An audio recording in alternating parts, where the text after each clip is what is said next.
நம்ம Indian schools follow பண்ணக்கூடிய ஒரு மெத்தடை குளோபல் மார்க்கெட்ஸ் ஃபாலோ பண்றாங்க அப்படின்னு சொன்னா நீங்க நம்புவீங்களா? அது என்ன மெத்தட் அப்படின்னு தெரிஞ்சுக்கிறதுக்கு முன்னாடி நிஃப்டி 50னா என்னன்னு தெரிஞ்சுக்கணும். நிஃப்டி 50 அப்படிங்கிறது என்னன்னா என்எஸ்சில லிஸ்ட் ஆயிருக்கக்கூடிய பெஸ்ட் 50 கம்பெனிஸை வெயிட்டேஜ் செய்யறது தான் நிஃப்டி 50ன்னு சொல்லுவாங்க. இந்த நிஃப்டி 50 மாதிரியே இன்னொன்னு சென்செக்ஸ் இருக்கு. அது பிஎஸ்சில லிஸ்ட் ஆயிருக்கக்கூடிய பெஸ்ட் 30 கம்பெனிஸை வெயிட்டேஜ் கொடுக்கறது தான் சென்செக்ஸ் அப்படிங்கிறது. இந்த மாதிரி ஒவ்வொரு கண்ட்ரிலையும் ஒவ்வொரு ஸ்டாக் எக்ஸ்சேஞ்சும் ஒரு இண்டெக்ஸ் வச்சிருப்பாங்க. இதுக்கும் ஸ்கூலுக்கு என்ன சம்பந்தம் அப்படின்னா, ஸ்கூல்ல எல்கேஜில இருந்து ஒரு பையன் படிச்சுக்கிட்டே வரான் அப்படின்னா அவனை 8th ஸ்டாண்டர்ட் வரைக்கும் அதே செக்ஷன்ல தான் வச்சிருப்பாங்க. இந்த 9th ஸ்டாண்டர்டுக்கு அப்புறம் ஸ்கூல்ல இருக்கக்கூடிய பெஸ்டா படிக்கக்கூடிய ஸ்டூடெண்ட்ஸ் மட்டும் ஒரு தனி செக்ஷன்ல வச்சு கோச்சிங் கொடுப்பாங்க. எதுக்காக அப்படின்னா அப்பதான் 10th போர்டு எக்ஸாம்ல நல்ல ரிசல்ட் காட்ட முடியும். நல்ல ரிசல்ட் வந்துச்சுன்னா ஆட்டோமேட்டிக்கா நமக்கு 11th ஸ்டாண்டர்ட்ல அட்மிஷன் வரும் அப்படிங்கிற ஒரு ஃபோக்கஸ்ல அதே கான்செப்ட் தான். என்எஸ்சியா இருக்கட்டும், பிஎஸ்சியா இருக்கட்டும், இவங்கெல்லாம் இந்தியாவில் இருக்கக்கூடிய ஸ்டாக் எக்ஸ்சேஞ்சஸ், நாஸ்டாக்கா இருக்கட்டும்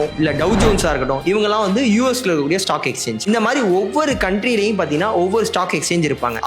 அவங்களுடைய பெஸ்ட் கம்பெனிஸை இண்டெக்ஸா வெளியில விடும்போது குளோபல் இன்வெஸ்டர்ஸ் எந்த இண்டெக்ஸ் பர்டிகுலர் ட்ரேடிங் செஷன்ல நல்ல ரிட்டர்ன் தருதோ அந்த இண்டெக்ஸை பேஸ் பண்ணி அந்த மார்க்கெட்ல போயிட்டு குளோபல் இன்வெஸ்டர்ஸ் போய் இன்வெஸ்ட் பண்ணுவாங்க. ஸோ குளோபல் இன்வெஸ்டர்ஸை அவங்க நாட்டில் வர வைக்கிறதுக்காக கொண்டு வந்த ஒரு விஷயம் தான் இந்த இண்டெக்ஸ் ட்ரேடிங் அப்படிங்கிறது.